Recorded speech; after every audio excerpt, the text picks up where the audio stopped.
예배 가운데 나오신 분들을 다시 한번 환영합니다. 오늘 말씀이 여러분에게도 큰 은혜가 되고 저에게도 큰 도전이 되는 말씀인 줄 믿습니다. 말씀 가운데 여러분 주목하셔서 하나님께서 여러분에게 주시는 마음을 잘 발견하시고 그 말씀을 붙들고 살아나가시는 은혜가 있기를 축원합니다. 제가 조금 기침을 하더라도 양해해 주십시오. 종종 영화를 보면 두 주인공이 영화의 끝자락 정도에 돼서야 마주하게 되는 영화가 있습니다. 범죄의 도시라는 영화 보신 분 많이 계시죠? 거기에 두 주인공이 만날 듯 만나지 못하다가 밥 먹는 그 중국 식당에서 마주치면서 긴장감이 폭발하는 그런 스토리의 영화들이 종종 있습니다. 오늘 누가복음의 본문이 그런 분위기를 자아내고 있는 것 같습니다.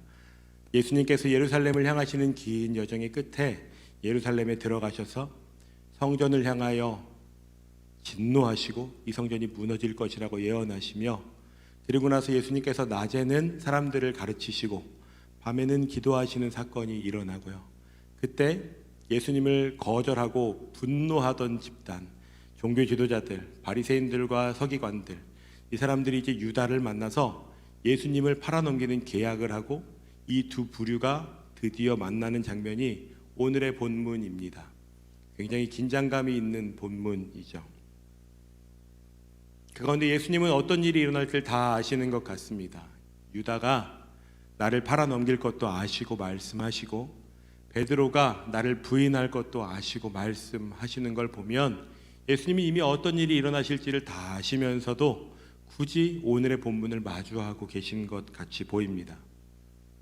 사랑하는 제자가 나를 배신한다면, 내가 아끼던 제자가 나를 부인하는 일이 벌어진다면, 더 나아가서 24시간도 채 남지 않은 시간 동안에 내가 죽임을 당하게 될 것이라면 여러분은 기도하실 수 있겠습니까? 아마 기도가 나오기 쉽지 않을 것 같습니다. 무엇부터 기도해야 될지 심장은 두근거리고. 예수님이 오늘 어떤 마음으로 기도하고 계실까요? 예수님은 기도하는 것을 넘어서서 예수님의 사명을 향해 한 걸음 한 걸음 걸어가고 계십니다. 오늘 그 예수님의 걸음걸이를 저희가 함께 좀 따라가 보면서 우리는 어떤 것을 기억하며 살아야 할까? 우리는 무엇에 마음을 두며 살아야 할까? 함께 좀 나누고 싶습니다. 본문 속에 오늘은 유월절을 준비하는 날이었습니다. 목요일인데요. 당시 예수님의 생활 패턴은 아주 단순했습니다. 누가복음 21장 37절 함께 볼까요? 예수께서 낮에는 성전에서 가르치시고 밤에는 나가 감람원이라 하는 산에서 쉬시니. 아주 간단하죠. 낮에는 성전에서 사람들을 가르치고 밤에는 감람원, 올리브산이라고 불리는 그곳에서 기도하셨다라고 말하고 있습니다. 이 패턴에 따라 사람들은 예수님을 만나러 성전에 이른 아침부터 향하기 시작했습니다. 성전에 가면 예전에는 대제사장이나 서기관들의 이야기를 듣기에 바빴지만 사람들은 이제 예수님의 이야기를 듣기 시작하는 거죠. 이게 얼마나 대제사장들에게 불편한 일이 되었을지 한번 상상해 보십시오. 오늘 설교 시간에 스님께서 오셔서 서 계신다면 굉장히 당황스럽겠죠. 그들에게 아마 이것이 충격적인 일이었을 것입니다. 문제는 사람들이 예수님께 나오고 있다는 것이었습니다. 적지 않은 인파가 예수님을 따랐을 것입니다. 아마 2만 명, 3만 명 정도 되는 규모가 예수님과 함께 이동했을 것으로 추정돼요. 예루살렘 성전에 아마 가득 메웠을지도 모르겠습니다. 그 앞에 예수님은 그들에게 진리를 가르치셨고, 이런 변화, 사람들의 군중의 심리와 예수님의 삶의 패턴은 예수님을 공격하고자 하는 사람들에게는 너무 좋은 빌미가 되었습니다. 이유가 있죠. 명확하게 예수님을 공격할 수 있는 기회도 이제 생긴 것입니다. 그런데도 불구하고 예수님은 습관에 따라 오늘 본문에 보면 감람산에 기도하러 가셨다고, 그리고 제자들에게 유혹에 빠지지 말게 기도하라고 명령하고 계십니다. 다른 본문에서는 예수님이 어디에서 기도하셨는지 이런 것을 강조하고 있지만 누가는 오늘 예수님의 행적과 예수님이 뭐라고 말씀하셨는지 훨씬 관심을 가지고 있습니다. 마태복음과 마가복음 본문과 누가복음 본문을 보면 조금 다릅니다. 한번 보여주시겠어요? 마태복음에서는 감람산에 나아가셔서 겟세마네라 하는 곳에서 기도하셨다고 또 보여주시죠. 마가복음에도 감람산에 가셔서 겟세마네에 가셨다고. 근데 누가복음은 그런 것보다 습관에 따라 감람산에 가셨고 제자들에게 유혹에 빠지지 않게 기도해 이렇게 말씀하셨다고 기록하고 있습니다. 아마 곧 제자들이 유혹에 빠질 만한 그런 상황이 벌어질 것임을 예수님께서 알려주시는 거죠.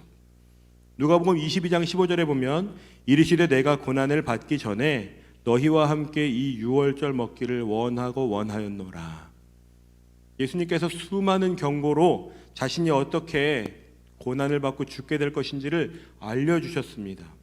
그런데 잘 기억해 보십시오. 우리는 지금 이 일련의 사건을 다 알고 있고 예수님이 십자가에 달리셨다가 부활하셨어, 그리고 승천하셨어, 이런 스토리를 다 알고 있지만 제자들은 지금 그런 걸 알 수 있는 상황이 아니죠. 예수님이 아무리 무언가를 말씀해 주셔도 그것이 귀에 잘 안 들어왔을 것입니다. 사람들이 삶을 다 버리고 예수님을 따랐거든요. 그 예수님께서 죽으신다는 이 이야기가 아마 그들에겐 굉장히 충격적으로 다가왔을 것입니다. 이게 무슨 말씀이야? 상상도 해본 적이 없는 일.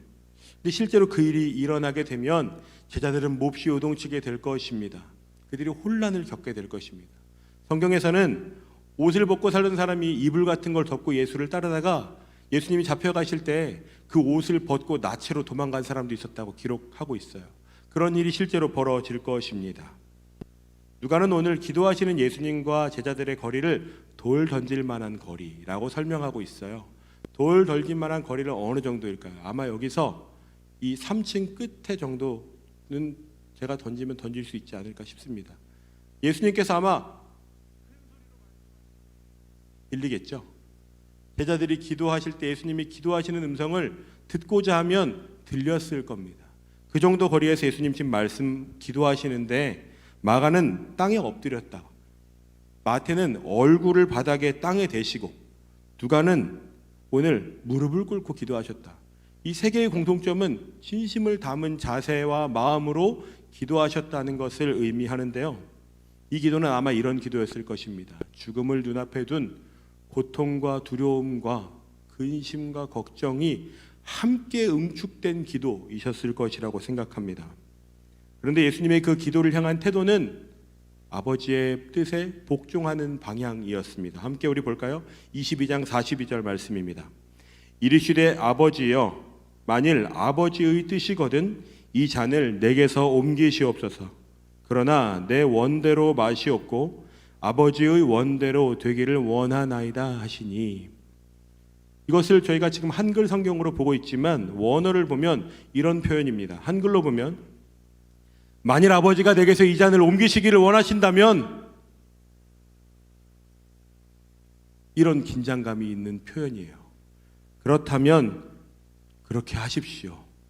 그러나 제 뜻이 아니라 아버지의 뜻대로 하십시오. 예수님께서 이 한 문장을 쉽게 그냥 을조리신 것이 아닙니다.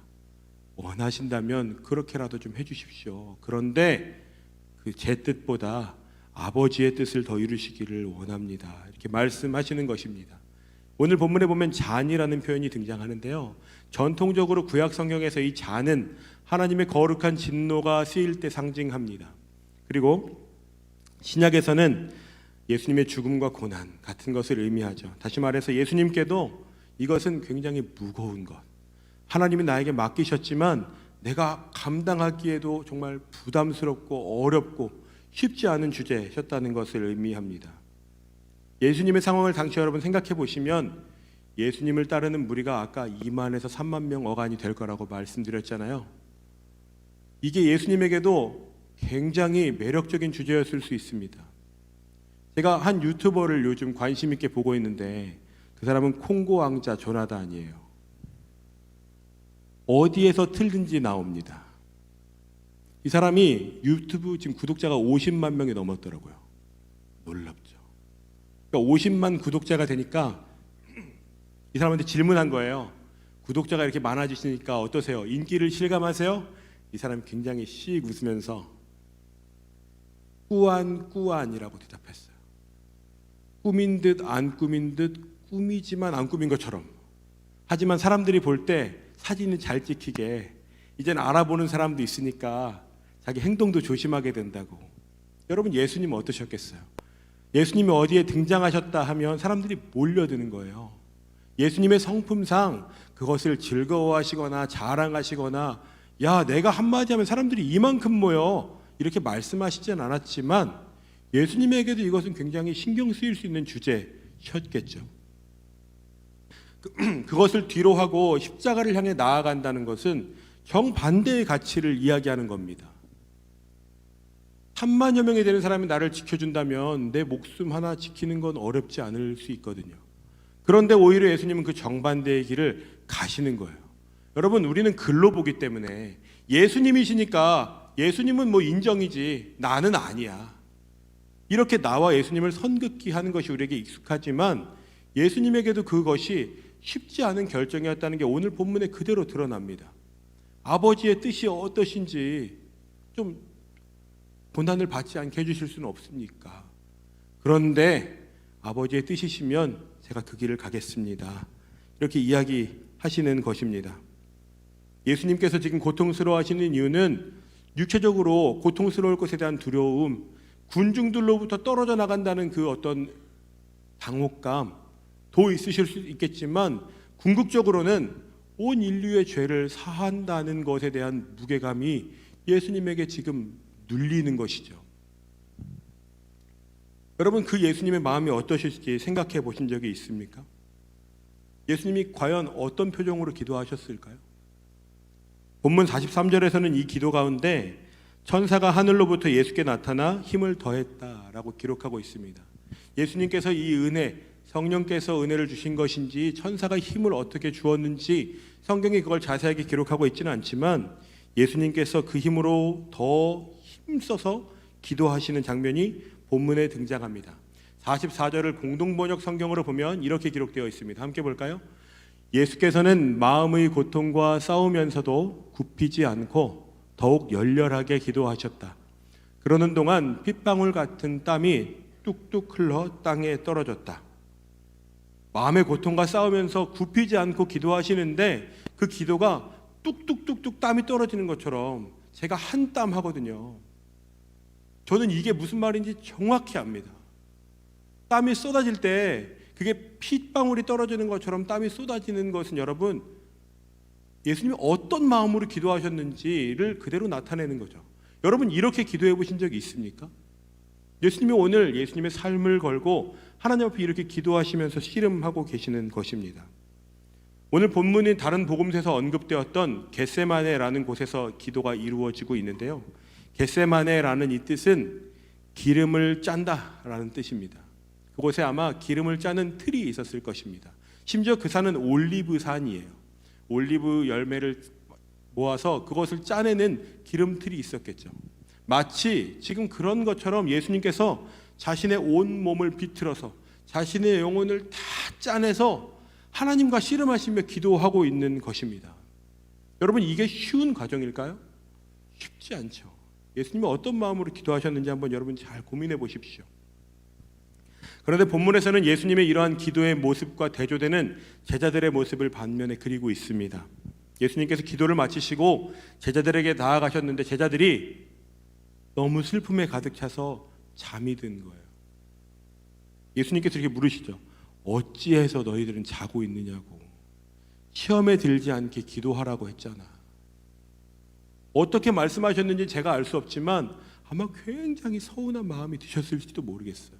지금 내가 어떻게 기도하고 왔는데, 너희들은 내 목소리가 들리는 거리에서 내 목소리를 들었는데 하나님이라고 어떻게 외치셨겠어요? 그런 제자들이 자고 있죠. 제자들에게 이 하루는 정말 긴 하루였을 것입니다. 지난 일주일의 초반부터 하루하루 일어난 일들이 아마 이 제자들에게 녹초가 되었을 거예요. 제가 일주일 동안 잠자지 않는 훈련을 해본 적이 있습니다. 5일째가 되니까요, 아무도 말을 하지 않아요. 눈만 껌뻑껌뻑합니다. 팩스가 막 오거든요. 그럼 그걸 이렇게 가져다 줘야 돼요. 아무도 팩스를 보면서 움직이지 않습니다. 어떤 아이는 눈을 뜨고 자요. 한 5일만 앉아도 그런 일이 생겨요. 지금 제자들이 여러분 예수님과 3년여를 함께 다니고 있습니다. 매일매일 예수님이 놀라운 일들을 행하셨고 제자들이 그 가운데 은혜를 누렸지만 제자들이 충분히 지쳐 있는 상황입니다. 거기다가 예수님이 자꾸만 내가 고난을 받을 거야, 내가 곧 죽임을 당할 거야. 제자들이 두려웠겠죠. 근심이 되고 긴장이 되고, 그러니까 제자들이 쓰러져 자게 되는, 기진맥진하게 되는 상황이 벌어질 수밖에 없는 것입니다. 그런데 본문 47절에서 53절은 그 다음 이야기를 우리에게 전해주는데요, 본문은 굉장히 이걸 속도감 있게 전합니다. 11명의 제자들에게 예수님께서 너희들 어떻게 자고 있는 거야? 유혹에 빠지지 않게 기도하라고 했잖아 라고 하는 상황 속에 일이 팍팍 벌어지는 거예요. 그게 세 가지 단계로 소개되는데요, 첫 번째는 예수께서 자기를 다가오는 유다에게 말을 것입니다. 그리고 예수님을 사로잡으려는 무리들이 막 접근하고 제자들이 그 가운데 막 긴장감을 가지고 막 대항하려고 하는 장면이 등장해요. 그리고 이따가 한 사람을 설명드릴 텐데요, 그 사람이 대제사장의 종의 귀를 잘라버립니다. 피가 철철 나겠죠. 그러니까 예수님께서 그만해, 너희들 그렇게 하지 마, 낫게 해주시고 제자들이 막 칼이랑 몽둥이 막 이런 걸로 막 반응하려고 하는 것을 지적하시는 장면이 등장해요. 누가는 일부러 이 12 중에 한 사람, 유다라는 사람을 강조합니다. 11명의 제자들은 모여 있었고 이 한 사람은, 유다는 그 자리에 없었어. 그 사람이 지금 예수님을 체포하려고 오는 사람들하고 같이 나오고 있는 거죠. 유다는 예수님의 마음을 잘 아는 한 사람이었을 것입니다. 수많은 군중들 가운데 예수님의 마음을 가장 잘 아는 12명 중에 한 명이었잖아요. 예수님이 어떤 고민을 하셨는지, 예수님이 어떤 기적을 행하셨는지, 예수님이 가르치시는 건 뭔지, 예수님이 진짜 중요하게 여기시는 건 뭔지 잘 아는 유다가 예수님을 배반하는 장면이 나타나요. 어디를 입맞추려고 했는지는 잘 모르겠지만 그것이 시그널이었습니다. 어두운 가운데 횃불을 들고 예수님을 잡으러 나올 때 어떻게 보면 좀 비슷하게 생겼을 수 있잖아요. 그러니까 정확하게 저분이 예수야 라고 지명하는 역할을 유다가 맡았죠. 그래서 예수님께 다가가는 것입니다. 입맞춤을 하려고 하는 그 상대가 예수님이니까 잡으세요. 그렇게 예수님 앞에 지금 유다가 다가오고 있습니다. 이건 굉장히 치밀한 계획이죠. 어떤 군사작전 같은 그런 분위기를 풍기고 있어요. 여러분 생각해 보십시오. 예수님이 원하셨다면 이런 곤란한 상황 마주하시지 않을 수 있습니다. 오늘은 기도를 한번 접고 다른 곳에서 기도하셔도 누가 손가락질하지 않습니다. 아니면 기도하시다가 누군가 오는 인기척 소리가 들리고 제자들을 막 깨워가지고 야, 우리 도망가야 될 것 같아 해도 누가 손가락질하지 않습니다. 그런데 예수님께서 오히려 자신을 잡으려고 하는 무리의 목을 내어주시는 것처럼 어쩌면 굉장히 무기력해 보일 정도로 그 무리 앞에 서시는 것입니다. 그리고 유다에게 이렇게 말씀하세요. 48절입니다. 예수께서 이르시되 유다야 내가 입맞춤으로 인자를 파느냐 하시니, 마태복음은 이렇게 기록합니다. 예수께서 이르시되 친구여 내가 무엇을 하려고 왔는지 행하라 하신대. 여러분 심지어 예수님이 유다를 친구여라고 부르십니다. 어떤 마음으로 예수님이 유다를 친구라고 부르실까요? 유다야, 예수님 목소리가 막 떨렸을지도 모르죠. 이미 지금 핏방울이 떨어지는 것처럼 땀을 뚝뚝 흘리고 기도하신 상태의 예수님이세요. 예수님 기진맥진하신 상태에서 유다야, 친구여 이렇게 부르시는 것입니다. 주위에 있던 사람들이 예수님께 준비했던 칼로 칠까요? 38절에 보면 칼을 준비하라고 예수님 말씀하셨었어요. 두 자리의 칼을 준비했는데 그것 가지고 치는 장면이 등장합니다. 예수님이 기도하라고 하실 때는 그렇게 피로하고 그렇게 힘들매 어쩔 수 없이 졸고 있었던 제자들이 그렇게 반응이 빠를 수가 없어요. 왜? 그건 자기들에게 익숙한 반응 방법이었거든요. 자신들이 기대하는 예수님이 해줬으면 하는 모습이거든요. 군사적인 메시아가 돼서 창거물을 가지고 예루살렘을 정복해 주기를 기대하는 마음이 있었거든요. 제자들이 얼마나 빠르게 그 일을 행하는지 모릅니다. 예수님의 대답이 떨어지기도 전에 대제사장의 종을 오른쪽 귀를 잘라버렸어요. 피가 뚝뚝뚝 떨어집니다. 요한복음 18장에는 그 사람을 베드로라고 기록합니다. 시몬 베드로가 칼을 가졌는데 그것을 빼어 대제사장의 종을 쳐서 오른편 귀를 베어버리니 그 종의 이름은 말고라. 여러분 당시에 이 6월절이 가까이 올 때는 무기를 소지하는 것 자체가 당시 관습에 위배되는 것이었습니다. 심지어 대제사장의 종이라고 하는 것은 대제사장을 향해 칼을 내미는 것과 비슷한 아주 범법 행위에 가까운 행동이었어요. 그런데 제자들이 그것을 서슴지 않고 하는 거죠. 유다가 예수님께 나오고 주변 사람들은 예수님 말을 듣지도 않고 이미 유혈 사태가 났습니다. 예수님께서 그만 하지 마. 너희들 그렇게 하지 마. 예수님 마음이 어땠을까요? 저라면 억장이 무너졌을 것 같아요. 어떻게 몰라도 내 마음을 이렇게 몰라주는 거야. 너희들은 나와 3년이나 같이 했잖아. 그런데도 어떻게 이럴 수 있어? 그런데 예수님께서 그런 원망하시지 않고 오히려 고난받으려고 기다리시는 모습처럼 보입니다. 잘 보시면 여러분, 칼과 검을 든 존재들이 이 상황을 주도하고 있는 것 같지만 이 상황은 지금 이 주도권은 예수님께 있습니다. 예수님이 겟세마네에 계시고 예수님이 기도하시고 예수님이 멈추시고 예수님이 자기 자신을 내어주시지 않으면 이 일은 이루어지지 않을 수도 있는 일입니다. 그런데 예수님이 그 상황 가운데 나아가시면서 제자들을 향해 가르치고 계세요. 여전히 예수님은 자신이 믿고 자신이 가르치셨던 대로 살아가고 계십니다. 문제를 앞에 두면 하나님께 기도하는 거야. 시험이 들 만한 상황에서는 진짜 삶을 다해서 기도해 보는 거야. 제가 설교를 준비하면서 부담이 있죠. 이걸 제가 예를 들면 특강으로 어느 교회 가서 한 번만 하는 설교를 하면 부담이 덜할 것 같아요. 그런데 설교에 부담이 있는 건 뭔지 아세요? 제가 이 말씀을 선포하고 한 주간 저도 이 말씀을 기억하면서 살아가거든요.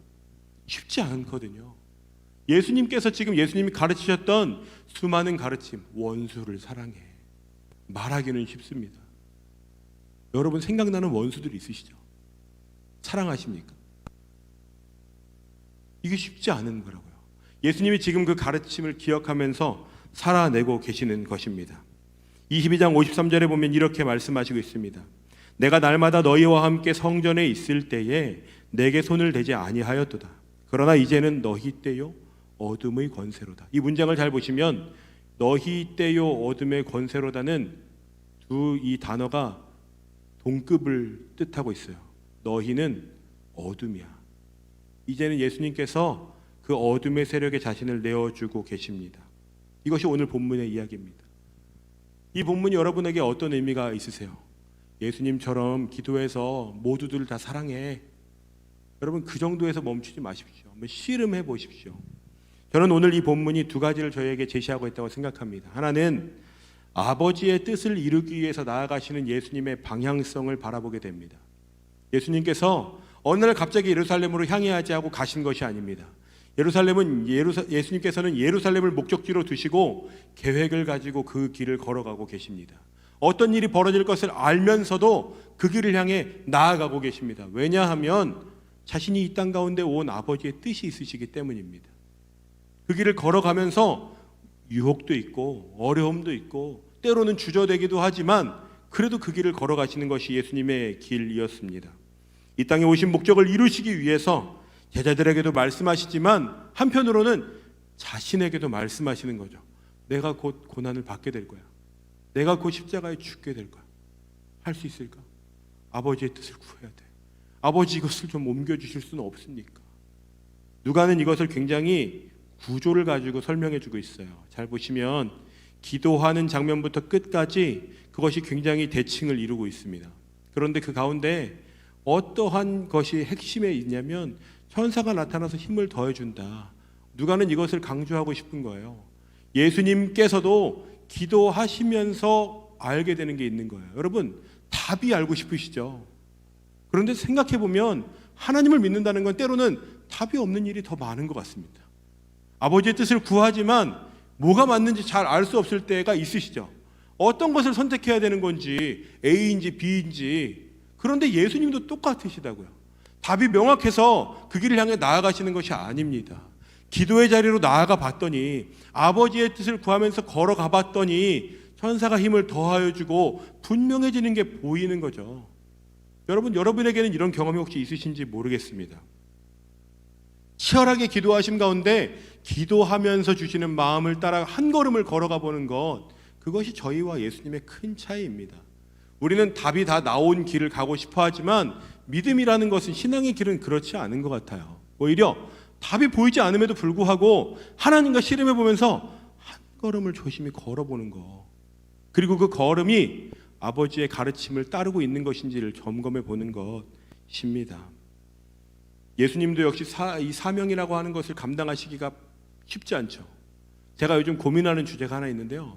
그것은 제 안에 호불호의 영역들을 줄여가는 거예요. 아, 이건 되게 좋아. 아, 이건 괜찮은 것 같아. 이건 좀 별론데? 여러분, 나이가 들어가니까 부끄럽게도 그런 게 더 분명해져요. 좋아하는 향이 생기고 좋아하는 분위기가 있고 이건 난 도저히 별로야 하는 것들이 점점 분명해져요. 사람에 대해서도 어떤 상황에 대해서도 아, 이런 상황은 괜찮아. 아, 이건 진짜 아니지. 난 그 사람은 그냥 별로라고 생각해. 여러분, 선호가 있어요. 우리에게 취향이 있어요. 그런데 중요한 건 하나님의 길을 걸어가는 것, 믿음의 영역에도 취향이 있다는 거예요. 이건 괜찮아. 아, 금식하는 건 난 진짜 싫어. 아, 자꾸 왜 성경을 보라고 하는 거야. 소그룹 모이면 난 별로야. 아, 이걸 뭐 굳이 이런 것까지 해. 여러분, 그런 거 없으세요? 저는 그것이 저에게 고민입니다. 왜냐하면 내가 내 일상에서 그런 일을 시작하지 않으면 내 믿음이 건드려지지 않는 거구나 라는 걸 경험하고 있어요. 내가 내 일상조차도 변화하지 않는데 내 믿음의 영역이 어느 날 갑자기 변할 거라고 생각하십니까? 그건 여러분 자신을 속이는 겁니다. 여러분의 일상의 영역 가운데 난 이건 진짜 별로라고 생각해. 난 이건 원하지 않아. 그런데 그 주제를 하나님은 어떻게 바라보시는지를 여러분 한번 붙잡고 씨름해 보셔야 합니다. 아버지의 뜻을 마치 포춘 쿠키 뽑듯이 이건 아버지의 뜻인가? 아닌가? 여러분, 그렇게 생각하지 마십시오. 예수님처럼 땀을 뚝뚝뚝 흘리면서도 아무도 제자들은 기도도 안 하고 누군가는 코를 골았을지도 모르죠. 누군가는 잠꼬대를 하고 있을지도 모르지만 씨름하시는 일들이 여러분에게도 있기를 축원합니다. 두 번째는 예수님의 반응입니다. 예수님은 지금 검과 몽둥이를 들고 테러리스트, 강도를 잡으려고 나오는 것 같은 사람들을 마주하고 계세요. 예수님께서 그들에게 주먹질을 하실 수도 있었겠죠. 세상의 방법으로 난 억울해, 난 그런 적이 없어 라고 말하실 수도 있겠죠. 그런데 예수님은 그렇게 반응하시지 않습니다. 근데 문제는 누가복음 22장 24절 이렇게 보시면 제자들은 지금 어떤 수준인 줄 아세요? 여전히 야, 누가 더 우리 중에 큰 사람이야? 누가 예수님이 왕 되시면 더 높은 자리에 갈 거야? 여전히 제자들은 그걸 가지고 싸우고 있어요. 베드로는 이렇게 고백했거든요. 33절 그가 말하되 주여 내가 주와 함께 오게도 죽는 데에도 가기를 각오하였나이다. 이렇게 고백했던 베드로가 여러분 내일 묵상 본문에 보시면 예수님 잡혀가실 때 멀찌감치 서가지고 예수님을 이렇게 바라보고만 있어요. 너 예수 믿던 사람 아니야? 나 그런 사람 아니야. 나 그 사람 누군지도 모른다니까. 이것이 베드로의 수준입니다. 이것이 여러분 부끄럽게도 오늘 저와 여러분의 수준에 가까워요.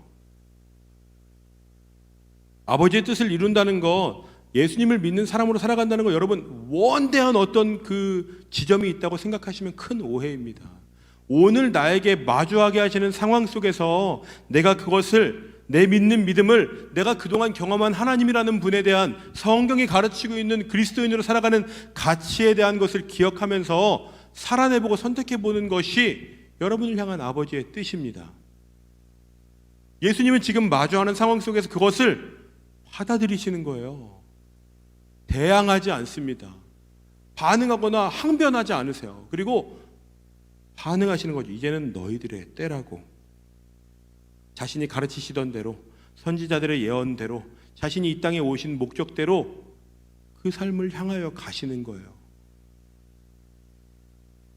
여러분, 성경은 우리를 무조건 손해를 보라고 말하진 않습니다. 그런데 우리에게도 져야 할 십자가가 있다고는 명확하게 말하고 있습니다.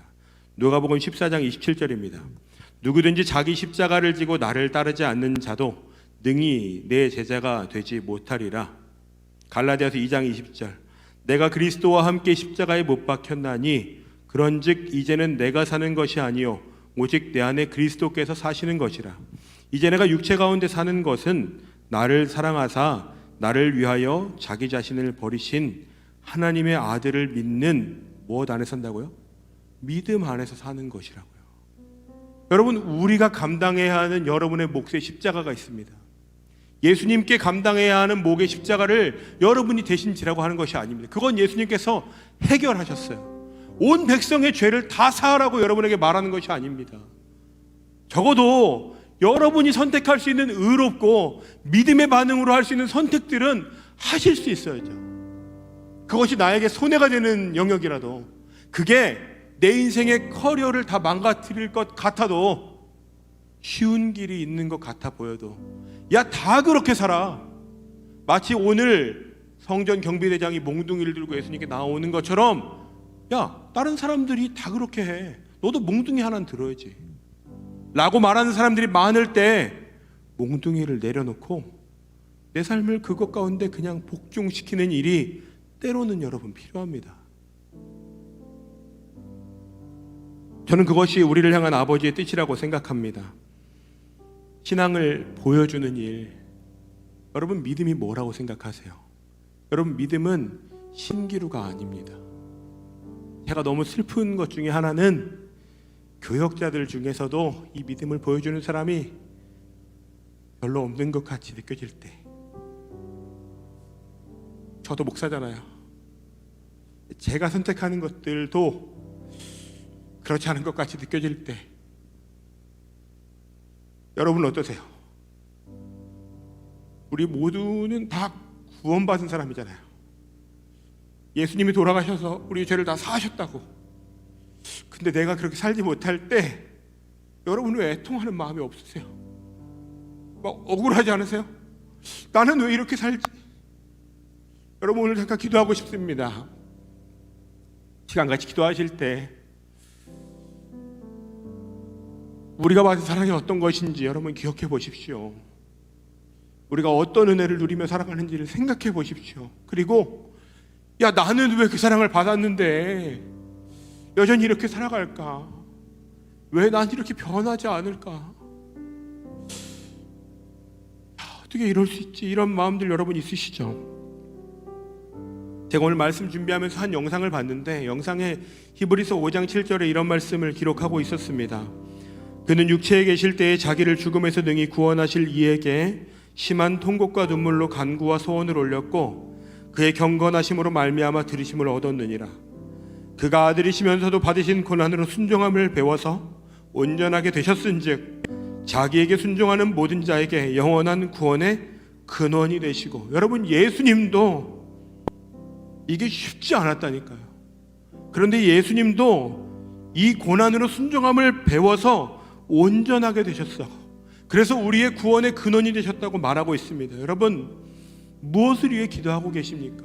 답이 보이지 않을 때 믿음이 드러나는 것입니다. 여러분의 삶 가운데 하나님의 뜻이 드러나지 않는 것을 가지고 애통하십시오. 내가 지금 결정해야 하는, 반응해야 하는 일들이 있는데 왜 나는 무릎을 꿇고 눈물을 흘리며 기도하지 않지? 내가 받은 사랑에 비해 나는 마치 뱀파이어처럼 보혈은 누리는데 그것을 가지고 능력을 나타내지는 못하는 것을 여러분 애통해 하십시오.